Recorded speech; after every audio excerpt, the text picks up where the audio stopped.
Eliminimi i Erikut nga Big Brother VP Albania ka shkaktuar reagime të shumta në rrjetet sociale, por një nga më të zhurmshmet ka qenë ai i reperit Gabani.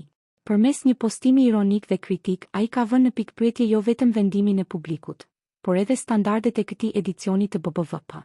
Publiku vendosi. Përputhen vendosi, shkruan Gabani me tone sarkastike, duke lënë të kuptohet se vendimi ishte i parashikueshëm dhe jo domosdoshmërisht i drejtë. Ai ndalet veçanërisht te momenti i pyetjes së moderatorit Ledion Liço, pak para leximit të verdiktit, ku sipas tij u pa qartë kontrasti mes mënyrës së të shprehurit të banorëve.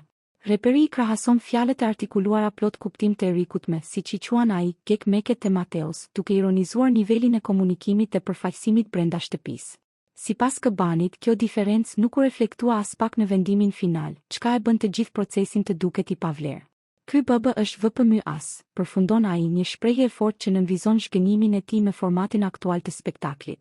Në fund, ai e mbyll reagimin me një tjetër thumb. Ky është përputhen me bisht, duke e krahasuar Big Brother VP me një format tjetër televiziv, të cilin e konsideron më pak serioz. Reagimi i Gabanit ka ndezur debat mes ndjekësve, ku një pjesë bien dakord me kritikat e tij për nivelin e lojës dhe për zgjedhjen e finalistëve, ndërsa të tjerë mbrojnë faktin se vendimi mbetet gjithmonë në dorën e publikut.